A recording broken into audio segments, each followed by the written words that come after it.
Welcome back. इख्तलाफ programme में एक दफ़ा फिर आपको खुश आमदीद कहेंगे। और अब हम बात करने लगे हैं जिस तरह से इंडिया से जयशंकर आ रहे हैं, और उस पर जो बात करने के लिए हमारे साथ यहाँ पर मौजूद हैं फजल अवान साहब, जो कि हैं तज्जिया निगार। उनसे पूछेंगे। अच्छा फजल अवान साहब, मुझे ये बताइएगा कि इंडिया से जो जयशंकर आ रहे हैं, उन्होंने स्पेशल कहा है कि मैं पाकिस्तान आ रहा हूँ चाइना से मिलने के लिए और अपने इक्तिसादी इंटरेस्ट की वजह से। तो आप क्या समझते हैं कि उनका आना पाकिस्तान और हिंदुस्तान के रिलेशनशिप में बेहतरी ला सकेगा? अच्छा, वो अगर चाइना के लिए आ रहे हैं तो फिर चाइना सीधे चले जाते, इधर आने की क्या ज़रूरत थी। बहरहाल वो शंघाई तंजीम तावानी इजलास में शिरकत के लिए पाकिस्तान आ रहे हैं तो बर्फ़ पिघल सकती है। उनकी तरफ से ये कह देना कि मैं तो चाइना के लिए आ रहा हूँ, तो फिर चाइना के लिए आ रहे हैं तो फिर पाकिस्तान क्यों आ रहे हैं? पाकिस्तान में जाहिर है कि इसीलिए अफजल अवान साहब ये बात उन्होंने खुद कही है कि मैं आ रहा हूँ अपने इंटरेस्ट के लिए आ रहा हूँ। हाँ ठीक है, अपने हर मुल्क जो है, चाइना जो है या दीगर ममालिक जो हैं, अपने अपने मुल्क के इंटरेस्ट के लिए, अपने अपने मुल्क के फ़ायदे के लिए आ रहे हैं। इसी तरह से जयशंकर साहब भी इसीलिए आ रहे हैं, यकीनी तौर पर ऐसे ही वो आ रहे हैं। लेकिन उनकी तरफ से ये कहना कि मैं सिर्फ चीन के लिए आ रहा हूँ, इक़्तिसादियात के लिए आ रहा हूँ चीन के साथ, तो फिर चीन चले जाते। बहरहाल वो पाकिस्तान आ रहे हैं तो पाकिस्तान के साथ इंडिया के तल्लुकात बेहतर हो सकते हैं या नहीं हो सकते, इस पर हमने बात करनी है। आज पाकिस्तान के, जैसा कि मैंने पहले कहा कि पाकिस्तान और इंडिया के माबैन जो तल्लुकात हैं बिल्कुल ख़त्म हैं। वही चीज़ें मेरा ख्याल तजारत हो रही है इंडिया से पाकिस्तान में जो इंतहाई ज़्यादा ज़रूर उसकी भी नहीं होनी चाहिए जब तक कश्मीर के हवाले से भारत पसपाई इख्तियार नहीं करता जिस हद तक वो चला गया था। लेकिन यहाँ पे उम्मीद की एक थोड़ी सी किरण नज़र आती, इसके बावजूद भी कि जयशंकर की तरफ से ये कुछ कहा गया है। मैं आपको ले चलता हूँ थोड़ा सा माजी में। 1966 में 1965 में सितंबर में जंग हुई थी पाकिस्तान और भारत की, और हमने अपना सारा असला दोनों ममालिक ने 17 दिन में फूंक लिया था। उसके बाद देख रहे थे कि अब क्या करें दोनों ममालिक। तो उस हवाले से फिर रूस ने ही ताशकंद में पाकिस्तान को और इंडिया को बुलाया था। वहाँ पे जाके जब कश्मीर की बात होने लगी तो लाल बहादुर शास्त्री साहब, वो वज़ीर आज़म थे, उन्होंने कहा कि ये पत्थर पर लकीर है कि कश्मीर पर बात नहीं होगी। लेकिन कोसिजन, वो वज़ीर आज़म थे रूस के, उन्होंने इतना ज़्यादा उनको प्रेशराइज़ किया या उनको मनाया, दबाव डाला, जो भी किया, तो लाल बहादुर शास्त्री साहब कश्मीर पर बात करने के लिए तैयार हो गए। बहरहाल वो एक लंबी दास्तान है कि उसमें क्या हुआ था, वो कैसे बेचारे अपनी जान से गुजर गए, शादी मर्ग हो गए। अयूब खान ने पाकिस्तान में मैदान में जीती हुई जंग मुज़ाकरात की टेबल पर हार दी थी। बहरहाल ये एक लंबी कहानी, ऐसा कहा जाता है। मैं इसमें ये बात करना चाहता हूँ कि जिस तरह से लाल बहादुर शास्त्री ने कहा था कि कश्मीर पर बात नहीं होगी, नाम नहीं लिया जाएगा, लेकिन बाद में वो लाइन पर आ गए थे। इसी तरह से जयशंकर साहब, वही रूस है, वही इंडिया है, वही जयशंकर साहब उनके वज़ीर ख़ारजा हैं, वो वज़ीर आज़म थे लाल बहादुर शास्त्री।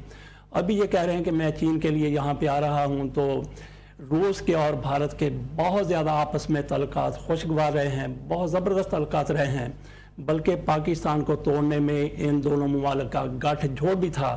तो रूस की बात इंडिया वाले मान जाते हैं, लेकिन आजकल इनके उस तरह से तल्लुकात नहीं है। आजकल इंडिया अमेरिका की गोद में जाके बैठ गया है, रूस के साथ बहरहाल उनके तल्लुकात रहे हैं। तो यहाँ पे चीन भी भारत के साथ बात कर सकता है, क्योंकि उन्होंने खुद कह दिया कि मैं तो चीन के लिए आ रहा हूँ, चीन तो फिर कोई भी बात कर सकता है। इसी तरह से रूस के साथ इनके जो पहले तल्लुकात थे, रूस भी बात कर सकता है। तो पाकिस्तान और इंडिया के माबैन बर्फ़ पिघल सकती है, ये मेरा तज़किया इस हवाले से है। अच्छा आसमा, बताइएगा मुझे कि कश्मीर में मोदी को बहुत बुरी तरीके से शिकस्त हुई है, लेकिन कांग्रेस ने ये कहा है कि 370 और 34A उसको ख़त्म करके कश्मीर की जो शक्ल ले आएंगे। तो क्या ये पॉलिटिकल प्रेशर था, इसीलिए वहाँ से जयशंकर आ रहे हैं? आप क्या कहेंगे इसके बारे में? पॉलिटिकल प्रेशर भी था, लेकिन पाकिस्तान की जियो पॉलिटिकल जो पोजीशन है, वो पॉलिटिकल जियो इकोनॉमिक जो पोजीशनिंग है, वो तो बहुत फिट है ना। अगर जो इंडिया है वो अपनी एक शाइनिंग इंडिया के जोन में रहे भी, तो उसको अपना नेबरहुड पीसफुल चाहिए।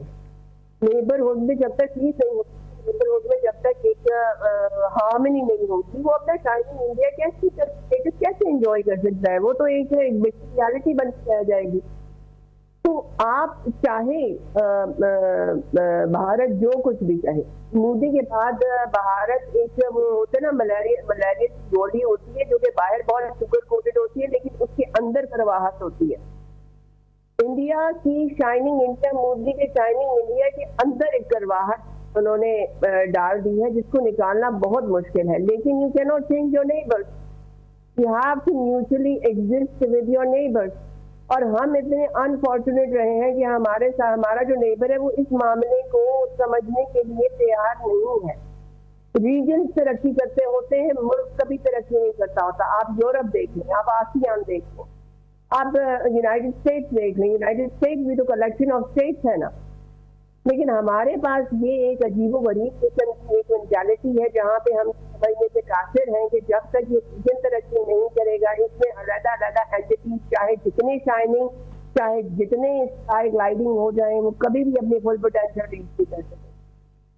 तो आप उनका ये जो बयान की वो चाइना से मिलने आ रहे हैं, वो उनका बयान नहीं है, उनकी मजबूरी है। क्योंकि चाइना के साथ जो फ्रिक्शन है और चाइना के साथ जो एक टूल की तरह अमेरिका के हाथ में इंडिया यूज हो रहा है, उसको पैसिफाई करना उसकी मजबूरी है।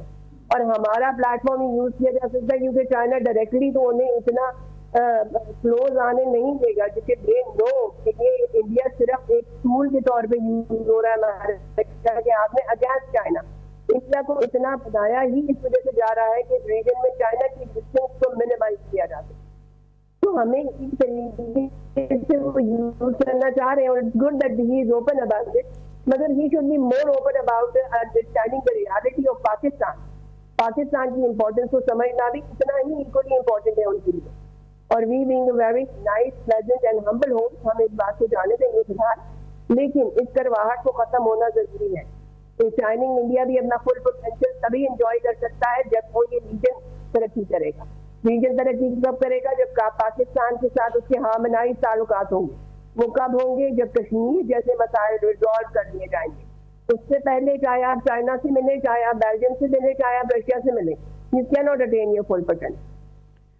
अच्छा अलवी साहब, मुझे ये बताइएगा कि जिस तरह हम बात कर रहे थे मुल्क और सूबे की तरक्की के बारे में, तो यहाँ पर फैसल करीम कुंडी ने कहा है कि खैबर में जो जिरगा हुआ वो कमेटी के सामने इन लोगों के सामने अपने मुतालबात रखे जाएंगे, मगर उनका कहना है कि मेरे अलावा वज़ीर आला और दीगर सूबाई असम्बली के मेंबरान जिरगे में शामिल होंगे। तो क्या कहेंगे इसके बारे में आप? देखिए, अमन के लिए तो सबको मिल के कोशिशें करनी चाहिए, इसमें कोई दो राय नहीं है कि अमन कायम करना बहुत ज़रूरी है और ये जिरगा हुआ है इसकी बहुत अहमियत है। और फैसल करीम कुंडी ने ठीक कहा है कि सबको मिल के हमें अमन की तरफ बढ़ना चाहिए। अगर इस तरह आपको जैसे पाकिस्तान की इस वक्त इक़्तिसादी सूरत हाल है, इसमें जो सियासी बदअमनी है वो मज़ीद इजाफ़ा करेगी, तो हमें सब जमातों को मिल के ये सोचना चाहिए कि पाकिस्तान को हमने आगे बढ़ाना है और इसको आगे बढ़ाने के लिए सियासी आमांगी बहुत ज़रूरी है। और इस सियासी आमांगी के असूल के लिए तमाम सियासी पार्टियों को मिल बैठना होगा और अपने मफादात को पीछे पसे पुश डाल के कौमी मफाद को आगे लाना होगा। और उस कौमी मफाद को सामने रखते हुए हमें जो इक़्तिसादी मामलात और ख़ास तौर पे अब चूँकि SCO सरबराही कॉन्फ्रेंस होने जा रही है, तो इसके तनाज़न में भी हमें देखना चाहिए कि हम इन फ़रोही मामलात के अंदर जो है वो अपने आप को ना लेके आएँ। और ख़ास तौर पे इस मौके के ऊपर हमें कौमी यकजहती का मुज़ाहरा करना चाहिए ताकि एक अच्छा मैसेज दें दुनिया को,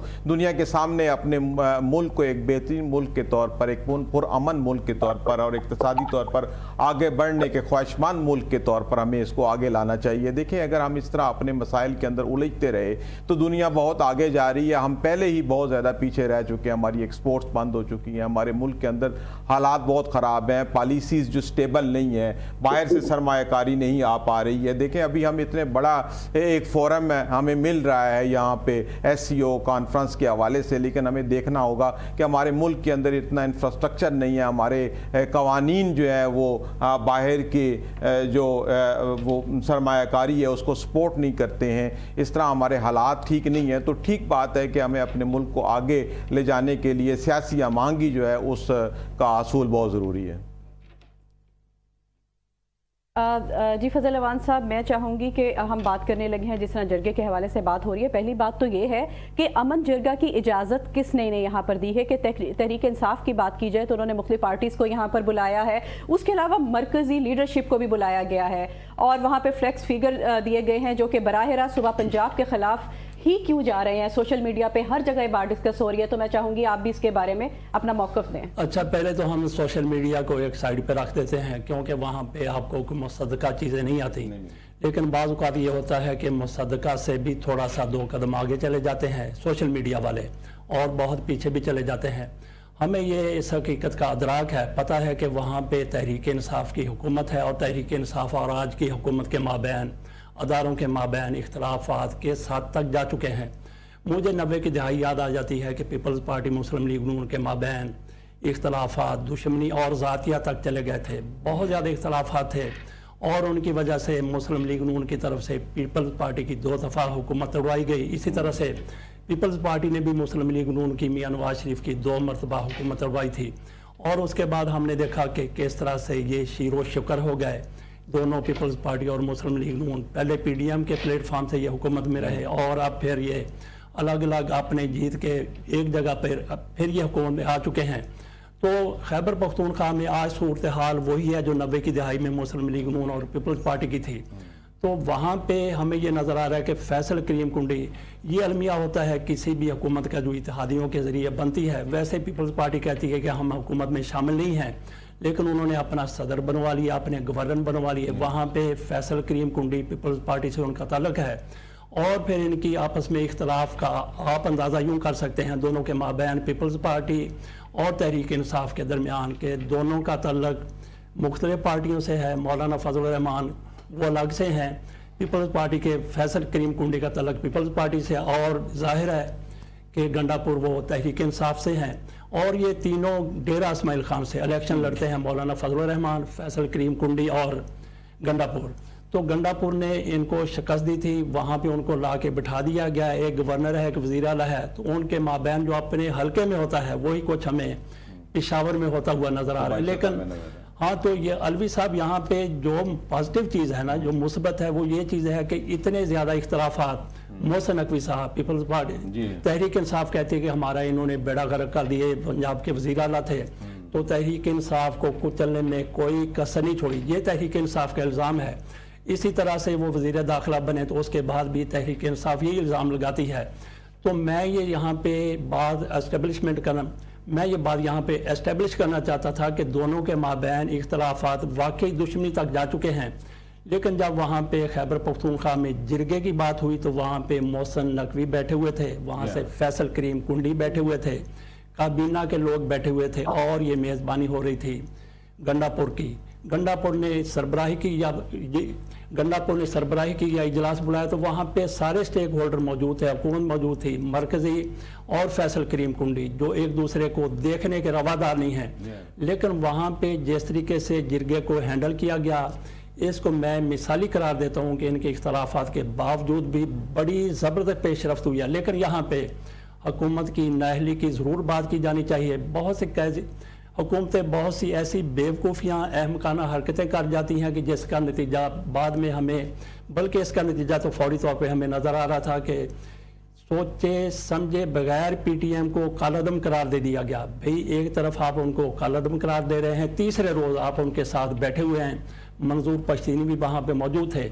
बहरहाल बेहतर ये हो गया कि जिरगा कामयाब हुआ है, और इसमें मज़ीद पेशरफ्त भी हो रही है, और इंशाल्लाह खैबर पख्तूनख्वा में हालात मज़ीद बेहतर होते चले जाएंगे।